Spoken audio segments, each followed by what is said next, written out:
Hi there, I'm Michael Hill with Canine Chronicle TV, and I'm here today with Bruce Schultz, and we're in Yuma, Arizona on the last day of the dog shows here, and Bruce is going to be telling us about how he got started in dogs and reflect on his lifetime in the sport.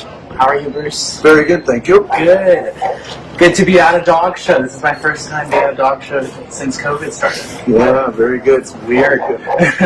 Let's talk about the very beginning and how you got started in dogs. I know you weren't born into it, right? I was not born into it, but where I grew up in Minnesota, we had dogs. We had bloodhounds and coonhounds and bird dogs and everything else in the little town I grew up in. And most of the people hunted all the time, and so we had bird dogs and everything else. My first bird dog was a German Short-Hair Pointer, which is a very good bird dog, and got started as a young person doing that. And then when I moved to Phoenix, when I was 20, 21, I bought my first Irish Setter because I always wanted an Irish Setter. So started doing obedience work with that Irish Setter and going to shows and doing the obedience at the shows, and pretty soon started doing conformation and showing my own dogs and conformation. And then people started asking me, hey, will you show my dog yet? Yeah, I guess I'll show your dog. So, yeah, what the heck? And that's how it all started. So, wow. Yeah. Did you realize you could make a living doing that at that time, or did that take a little while? At that time, I had another business I was taking care of and everything else, so I was devoting most of my time to that business. And I would drive back and forth every weekend between Phoenix and California for a number of years, going to the shows and apprenticing under a handler and his wife. And they taught me how to show a dog and how to trim a dog and everything else, and that's how I got started. Who were some of the specific people that were most influential in your time in dogs? There were a number of people and everything else. The two people that I worked for, I mean, they really, really helped me a lot, and that was Bob and Patty Grant. And she was a very, very good handler, and he was a very good groomer. He was a good trimmer, so they helped me a lot. Corky Vroom helped me a lot. And we became very, very good friends over the years and everything else, and did a lot of things together. And he helped me throughout the years to get going and everything else. And you know, I'll never forget, I had a really, really good English setter that I was showing, and he had an English setter that he was showing as a champion and everything else, and he beat me every weekend with this other dog, and he knew that my dog was better than his, and he'd come to me every day, Bruce, you'll start winning, don't worry, you'll start winning. Yeah. And I finally broke the ice and everything else. I won the national with that English setter that I co-owned with someone, and that was my first big win. You know, it was under Ann Stevenson, which was a wonderful, wonderful woman, and that got me going. Okay, so I got the bug. And then you were set. And then you got going big time. You had some top-ranked dogs in a lot of different breeds. Yeah, I've been very, very lucky over the years to have some great dogs and also to show for some great people. So what were some of those most memorable dogs that you showed? Oh, boy. They were all so good and everything. It's hard to pick. You can pick up. No kidding. The first one's that comes to mind. Yeah, the first one. Well, the short hair bitch, you know, Britannia was the top winning short hair of all times and everything else. And she was a great, great show dog. And then I followed her up with the English Setter bitch, Silk Teddy, who was the number one English Setter bitch in the industry until Kenny Murray's bitch passed her and everything else, which was great. I had no problem with that. Yeah. But, you know, those two dogs really, really set my career going for me. And then from there, I went to a lot of other breeds and everything else, and you know, a lot of different hounds. Yeah, you know, I went to the group a couple times at the garden with the short hair, and one with the bloodhound. I mean, it was just Beagles. Yeah, beagles, everything. Border collies. You know, so I've had a great career, and I've met so many really, really good people Yeah. in this sport and everything, and I'll never forget the good people that I've met, you know, not just in the United States, but in other countries too. That's pretty cool. Yeah. I had the opportunity to go to, you know, a number of different countries and meet wonderful people, and who I still enjoy seeing today, you know, so it was very, very nice. So. It's a special world where you have that connection with people in all different places that you never would have met if it wasn't for dogs. Yeah. Another person that really helped me a lot and everything else, and we talked dogs a lot and everything, and was Jim Moses. I mean, I couldn't understand the movement, the true movement of a German Shepherd. So we sat down one day and everything, and we talked German Shepherds, and then he gave me a video of a dog that was videoed in Germany, and one of the greatest, you know, shepherds over there and everything else in the history of the breed, and they did a movement presentation of him, and which showed exactly what, and it was exactly what Jim told me.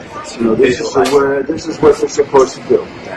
And, you know, he helped me a lot. And I think it's cool that you have those connections and friendships with people who you were actively competing with. Oh, yeah, all the time. Both doing hot dogs in different groups and on the road, but still having a friendship and kind of a professional respect for each other. Yeah, I don't know how many times I went second at the Garden to Jimmy Moses. You saw him from behind a lot. Yeah, I can think of at least 3 or 4 times I went second to Jimmy with the border collie. Speaking of wins, what were some of your favorite memories as far as winning goes? Oh, gee. It would have to be, some of the garden wins. You know, very, very, I mean, at that time I would walk into the garden and get goosebumps just walking in onto the floor and everything else, because there was so much going on, and you know, you were under the gun. Yeah. You know, God, we got to do good today, and you know, just yeah. So, you know, we've done very, very good over the years. I love that. And then now you guys are also breeding as well, right? Yeah, we're breeding golden retrievers and bloodhounds. It's quite a combination. Yeah, and I heard your last litter of bloodhounds was not small, right? No, it wasn't small. No. What was it, 14? Yeah, it was 14. And you guys just had your first champions. Yeah, first champion. We finished 2 of the boys before they were a year old. They're just 15 months old now. Wow. And I think they're like number either 2 or 3 bloodhound in the country right now. And I think that we have, out of the top 5 bloodhounds in the country, I think we have 4. Oh, wow. So the breeding program's working. Oh, my God, yeah. And the puppies are doing good. I mean, they're winning the breeds, you know, from the classes, and so they're both finished now, so I don't know what we're going to do with them now. Yeah. Let them grow up a little bit. Well, you have some wonderful friends that you can breed those with, right? Right. Well, John and Susan Hamill, I've been showing for them for, oh my God, 35 years, 37 years, something like that. So we've had some wonderful, wonderful bloodhounds and good memories, and you know, that with their dogs too. Yeah. And then now you guys have the boarding kennels going on. So we've got 2 boarding kennels. And how is that going this year with COVID? Well, hey, when COVID hit and everything else, it was really, really tough, because we've got 1 in North County, San Diego, and 1 in South County, San Diego, and we, at the time when COVID hit, it was right at spring break, and we had like 125 dogs scheduled for each one of the kennels, and when it broke and everything, we had 4 dogs show up at one and 3 at the other. I mean, it's just about. And we had to lay off people, and you know, now it's starting to come back a little bit. But I don't know what the governor's going to do, if he's going to shut it down. I mean, he's ready to shut down Los Angeles again, so who knows what's going to happen. So you just have to take it stride. You just have to work harder. I mean, and that's what we did. We worked harder to keep it going and everything else, and kept our key people. And we made it. There you go. In your time in dogs, what have you seen change over the years from when you got started to now? Or a couple of decades now? Yeah. Well, it's changed a lot. When I started showing and all that kind of stuff, the old timers, we call them, and all that kind of stuff, they thought we ruined the dog shows and all that kind of stuff. And maybe we did. I don't know. Looking at the numbers declining at the shows and everything, maybe we did do something wrong. But everything needs changes and all that kind of stuff. And one of the changes is the fact that, maybe the older generation is keeping the younger generation away from the shows and pushing them away because they are afraid of them and afraid of losing their grip on their Everybody thinks it's bad. Yeah. So that you've got to change with the flow and all that kind of stuff. Some changes are good, some changes are bad, and there's a lot of negativity right now at the shows. I came back to the shows and it's the same old people at the shows, very few younger people. And that's where we're going to be losing the dog shows. We've got to bring the younger people in and welcome them in and show them, just like, the handlers did to me. And it's very important. You don't see handlers anymore in the last few years and everything else. We used to go and have seminars almost every month for the young people and all that kind of stuff. The junior handlers and what, no one's doing that anymore. And that's very important to keep the juniors at the shows and everything else and to work with the shows. And I think we've always had a junior in the setup to teach them how to do things and properly and their attitude and teach them right from the get-go how to scoop poop, That's where they start. Feed the dogs. Yeah. It's not walking into our setup and, hey, I want to show this dog. Yeah. No, it doesn't work that way. You got to teach them all the things that go with it. So, but those are the things that people, and it's not only the handlers that should do that, it's also the breeders.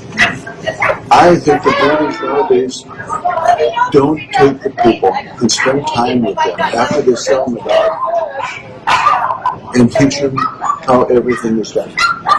Because people come to us and want us to show their dogs, and we said, well, did the breeder tell you anything about the shows? No, they didn't tell me anything. And really? And see, it's not only the handlers, it's the breeders, and everyone's at fault. Yeah, it needs to be a little bit more thinking about the future and others and less about the immediate ourselves. Right. I think that's a great point. And especially, like you said, during times like now where it's stressful, this is kind of a make or break point where it's important for people to really keep those priorities in mind, to keep the sport alive and afloat during a tough economic. Oh, absolutely, yeah. Yeah. Because especially, like you said, for young people, it's already hard to get here because of the expenses and the economy and risks and stuff like that. They come here and they don't have a good time and there's no one to talk with and learn from. They're just going to stop. Yeah, that's right. That's how dog shows are going to die off. Unfortunately, that's what's going to happen. So people have to change their way of thinking and try change. Yeah. Can you help at least give them a shot? Yeah, it starts with the breeders and the handlers and the clubs all combined. They've got to get together and say, okay, we've got to rejuvenate the sport, whether it's on the West Coast or East Coast or whatever. And we have a hard time on the West Coast because we either have shows here or in Southern California or Northern California. Yeah. Very few shows other places. So. Right. It's just a tough geographical barrier. But I think that's a great point, is that the key is that it needs to be teamwork and there needs to be cohesive unity on forward thinking instead of focusing on just right now. Well, thank you so much for your time, Bruce. It's great to hear your perspective about everything that you've done in dogs. Well, not everything. Most of it, right? But for everyone at Canine Chronicle, thank you so much.